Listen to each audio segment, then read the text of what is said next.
Welcome to your Macon-Bibb Beat, your one-stop shop for all your Macon-Bibb County news. I'm Lori Johnson.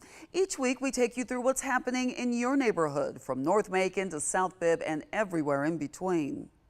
Last week, a deadly stabbing rocked the Bibb County Jail. Coroner Leon Jones confirmed Brill Johnson died after a fight broke out inside the facility.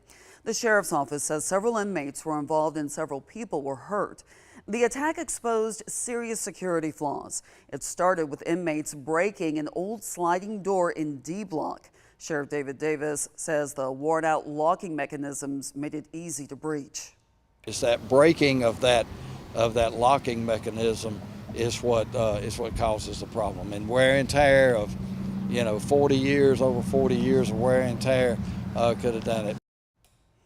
Just last week, protesters called for safer conditions at the Bibb County Jail. Johnson's family and friends are echoing that call, saying he'd been stabbed twice before, but never moved to a safer area. When you're sending them to jail, it's supposed to be for rehabilitation. That's not rehabilitation. That's squalor. That's horrible. And now we're learning about a major reform plan Bibb County is rolling out to address overcrowding and conditions inside its jail. Mayor Lester Miller believes the county needs smarter solutions to combat overcrowding. We're going to help people who are currently in the LEC get more help that they need. We're going to help the people that need us most, that's lost in the justice system, get the justice they deserve. And while all that is happening, we'll be working on the LEC itself.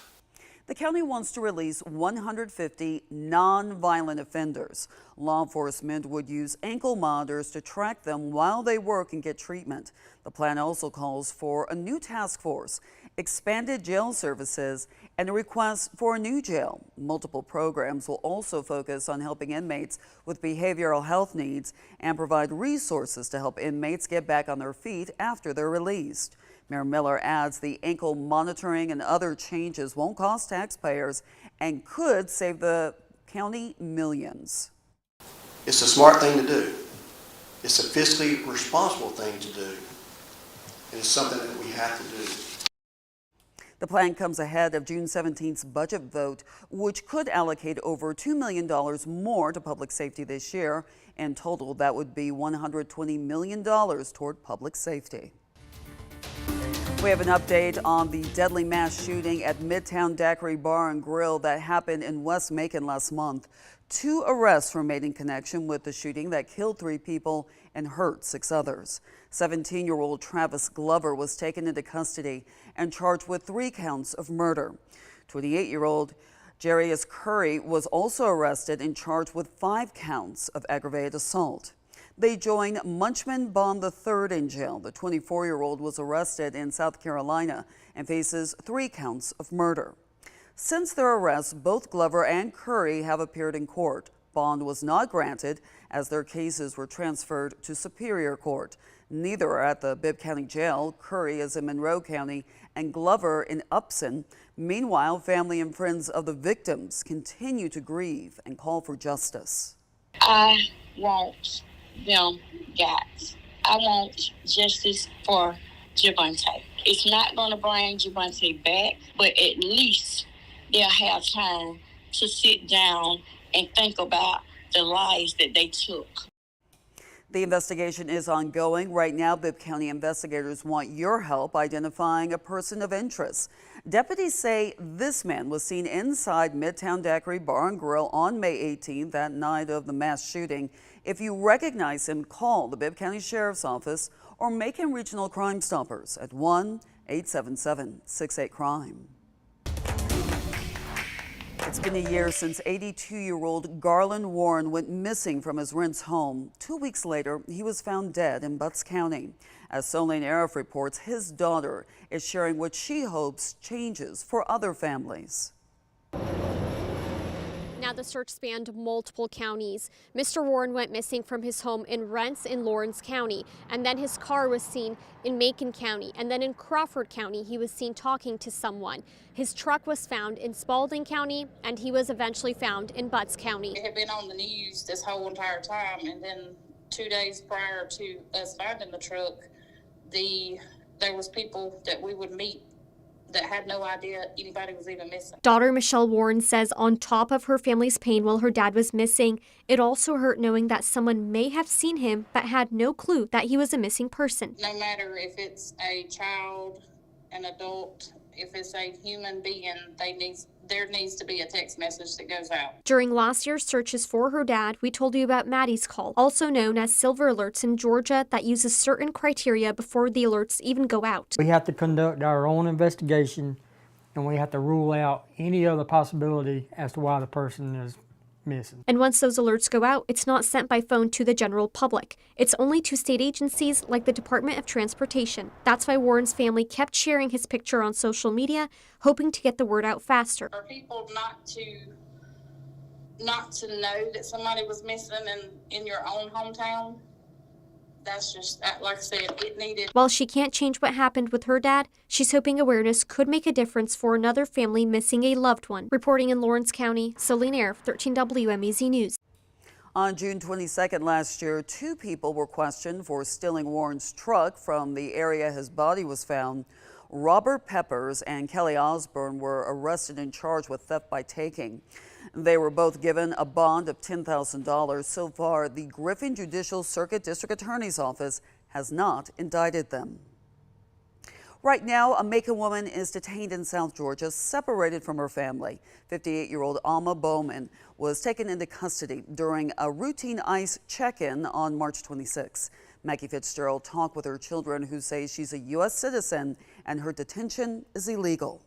A sweet nerd, I guess, is the best way to describe who she is as a person. She gets excited for things like Sonic or like new video games or new shows. 58-year-old Alma Bowman has spent nearly half a century building her life in Macon with her family. While she was born in the Philippines, her father, Lawrence Bowman, was an American Navy veteran. She's also a Jones County High School alum, along with her children, John and Chris. She's come here since she was 10. All of her life she has been in America and has an American father. But proving she's a U.S. citizen soon became a challenge. According to her children, the government revoked her permanent residency nearly 20 years ago. Bowman was convicted of writing $1,200 worth of bad checks, which her son John says she paid back and served time for before she returned back to living her normal life, until a traffic stop in 2017 turned into an ICE arrest, where she remained in custody for 3 years due to her record. Alma was released to her sons in 2020 under the condition that she would check in with ICE each year. That's when the family started advocating for immigrant rights through their Justice for Alma Bowman campaign. It's an ongoing battle, I think, for everybody in this situation. Without the team's support and, having people, though, I don't think I personally would have handled the trauma of everything that's happened to my mom well. But her annual check-in took a turn this year. The lawyer came out crying, letting us know that they took her. In the time that it took us to go grab medical equipment, drop it off at the office, and get back together with everyone, she was already gone in there. And now 2 sons just want their mom home. I cannot fathom how anyone could think that that's okay. A lot of people have no idea how this is going and how the actual stories of people who are going through this. John and Chris say they are working with lawyers to get their mother released. They add ICE can't deport her without documents from the Philippines. We reached out to ICE for comment but have not heard back. Bibb County decided to move forward with multiple new developments at Planning and Zoning this past week. Leaders okayed a popular chicken restaurant for Riverside Drive. Raising Cane's will officially spread its wings in North Macon. Planning and Zoning leaders also approved plans for 2 care clinics. The first is proposed for Cattleman's Drive in West Bibb. The second, an urgent care center planned on Forsyth and Tucker Roads. A new testing lab is also coming to 2nd Street, close to Memorial Park. The lab would analyze agriculture and industrial samples.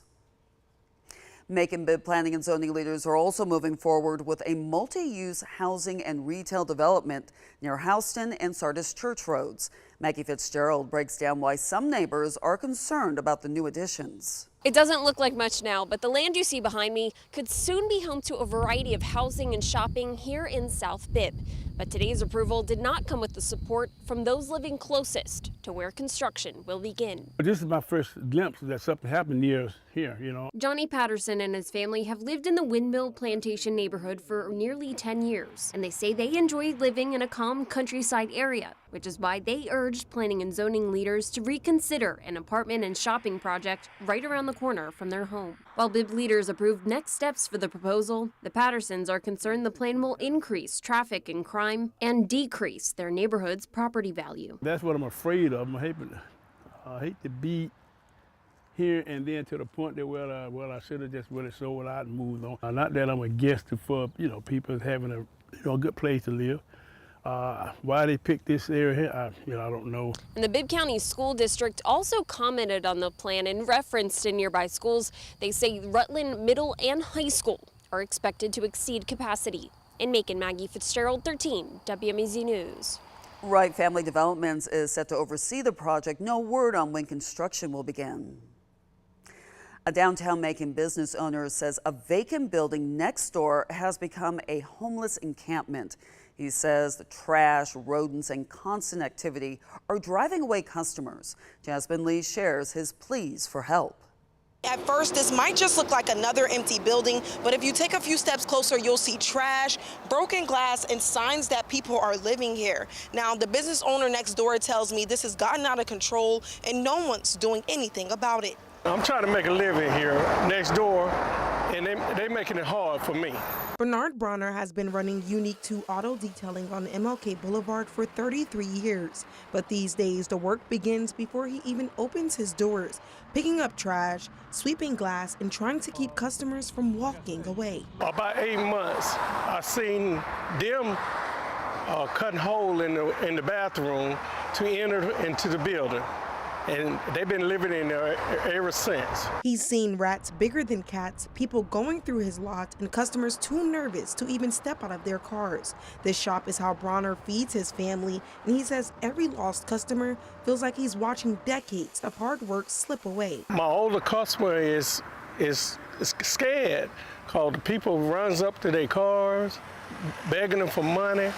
They don't know what they're gonna do to them. So they running off my business.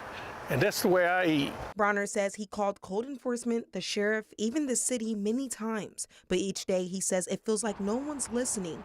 And while the trash stacks up, so does his frustration. Under Georgia law, cities can cite property owners for unsafe conditions. But if the owner can't be found or doesn't respond, enforcement often stalls. I don't know the owner. And I don't think it's my job to find the owner. Bronner says he isn't trying to point fingers, he just wants help before the problem puts him out for good. In Macon, Jasmine Lee, 13 WMAZ News. Jasmine reached out to code enforcement about the property but has not yet heard back. And a deadly accident has put a spotlight once again on the dangers facing Macon's homeless community. Naomi Washington talked with two groups working to offer help and hope to those living without shelter.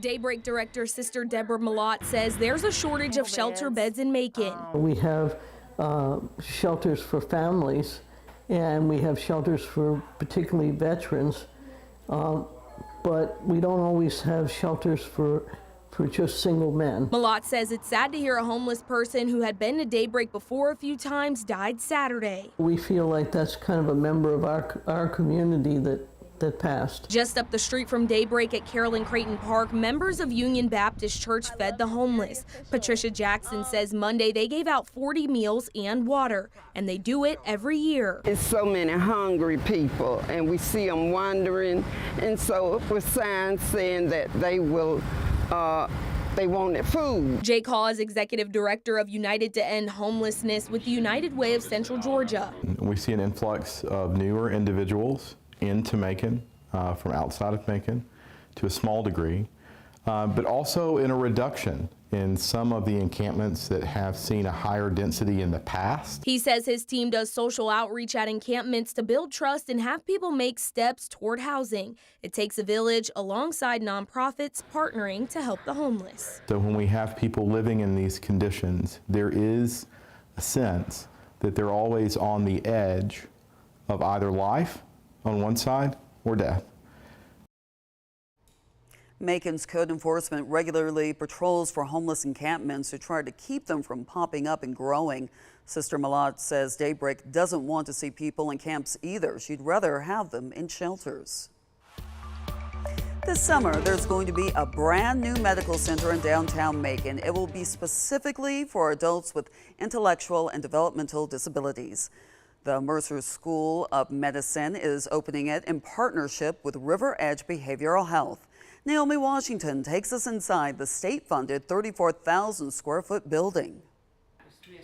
Jean Sumner, the dean of Mercer School of Medicine, says they started talking about this building 5 years ago. Now it's ready thanks to $23 million from the state. She says this is a big deal for patients with intellectual and developmental disabilities because comprehensive care is hard to find. We have the luxury of time and facility where they don't have to go from building to building or doctor to doctor.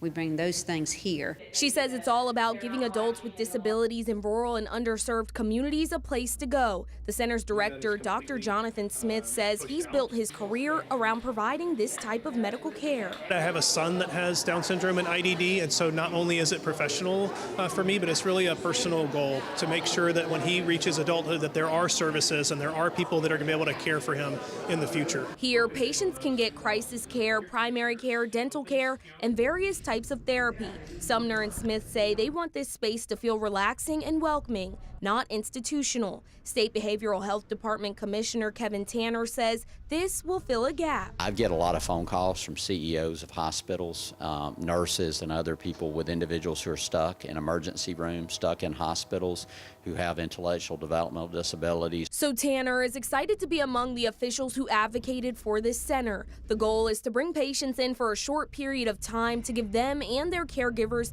enough knowledge on how to take care of their conditions at home. Reporting in Macon, Naomi Washington, 13 WMAZ News. And just down the road at the Macon Marriott Hotel, one man is showing he is at peak health even at 82 years old. Stan Cottrell from Georgia is running a marathon a day. That's 26.2 miles for 40 straight days. He started the trek through central Georgia, just south of Forsyth, and made it to the Macon Marriott Hotel last week. He's doing it to raise money for veterans' health care and medication. It's been said encouragement is the breakfast of champions, and every horn it blows, I feel a connection with that person. Hello, fellow human being. I would love knowing you, and you would love knowing me. Just by your blowing the horn means that we are connected. Cottrell is headed to Warner Robins in Dublin next. His trek has already taken him through 43 countries. He says he'll cross the 300,000 lifetime mile mark later this month. And check this out. 6 Macon-Bibb firefighters hit the gym posing and preparing for a new Firefighters Calendar. It's the first edition since 2018. The calendar raises money for the Children's Hospital, and firefighters say it's also a way to build camaraderie and give back to the community. I was like, you know what? Let's do the calendar. Let's take the proceeds from the calendar and let's help these families in our communities, even if whether they're from Macon, they're passing through Macon, or even if they're our own residents who live in Macon. This is one opportunity where we can do something to give back to the children who are suffering during those times. The department hopes to keep the tradition going with a new calendar every few years. Macon Little Theater letting young actors shine this summer. It's hosting its 21st annual summer camp. In the mornings, children ages 5 to 8 learn songs from the Disney movie Frozen, while older students ages 9 to 18 are practicing for the play Frozen Jr. Whether or not somebody ever goes on to a professional career in theater, they're probably going to have to interact with other people, work with a team, present information to others. So the kind of confidence that we think theater and performing in theater gives a kid, any kid, is going to work well for them. More than 175 children were involved in the 2-week camp, plus 20 young volunteers. Performances run from June 13th through the 15th. Right now, 2 bills in Congress aim to make the Ocmulgee Mounds a national park. And that goal was the main focus of a meeting at the Rosa Jackson Rec Center. The community gathered to share their input on the park's future. Attendees could go to 4 stations to learn about the Mounds' strategic plan and get answers to their questions and share concerns. Some people worry changes could cause traffic and uproot people who've lived in the area for years. Well, we are concerned about this East Macon area, the building, the development. I'm mostly concerned with the planning and the zoning and the area and safety. That was one of 4 meetings the Ocmulgee National Park and Preserve Initiative hosted. The last one was on June 11th. A celebration in Macon where city leaders officially declared June 4th Sandra Stone Day. The longtime fitness instructor was honored as a national finalist for the 2025 Silver Sneakers Instructor of the Year. With more than 40 years of experience, Stone is known for energizing seniors and building community. Her impact was recognized citywide with music, applause, and the official proclamation. It's overwhelming. I've never had a proclamation, and it's such an honor to be realized in the community, to that the stuff that I do for the community and help people feel better. More than 50 people showed up to celebrate and honor Stone. And a record number of athletes from a Macon organization have qualified for Team USA. New Heights Karate Studio just sent its largest group yet to the World Karate and Kickboxing Commission National Championships, and they delivered. Veteran black belts secured spots on Team USA, and for the first time, young rookies fresh out of the Little Dragons program earned their place on the national team by successfully competing along seasoned black belts. Well, as an athlete, I feel like there's no greater honor than to get to represent your home country on the world stage. And, competing against the best of the best, it's a life-changing experience. 18 Macon athletes will continue preparing for the WKC World Championships, where they'll represent Team USA later this year. First Presbyterian Day School's Keon Johnson just earned one of the biggest honors in high school sports, Gatorade Georgia Baseball Player of the Year. The junior shortstop hit .524 with 10 home runs this season. He joins a list of former winners that include MLB stars like Buster Posey and Jason Hayward. And Johnson still has one more season left at FPD. At 7 a.m., summer practices are in full swing and local athletes are making them count. That's why we're bringing back Athlete in Training. We're spotlighting the stars putting in the work. Sammy Costas went to Stratford Academy to see how Maddox Whitehead is getting in his work.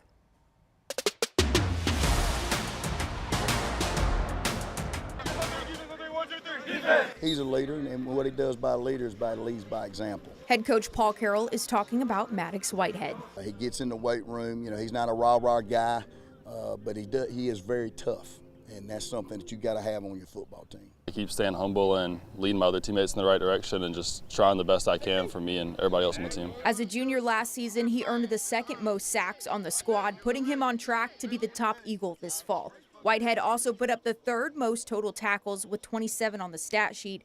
Coach Carroll says he's really seen him lock in. The biggest thing is his hard work. I mean, that's something. When we first got here, he was probably, 6'2", about 170-something pounds. He played defensive end for us. Now he's about 215.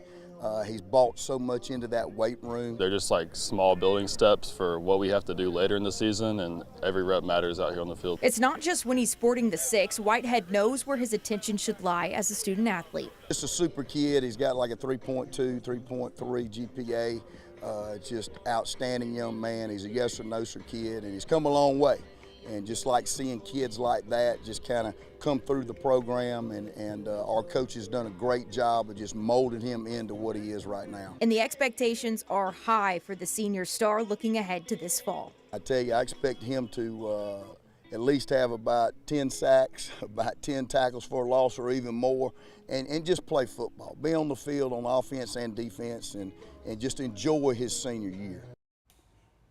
And that's the final note in this week's edition of the Macon-Bibb Beat. If you have a Macon-Bibb County story you want us to share, email us at news@13wmaz.com. And make sure you come back each Wednesday to get all the news and stories that matter to you. Thank you for joining us for your Macon-Bibb Beat.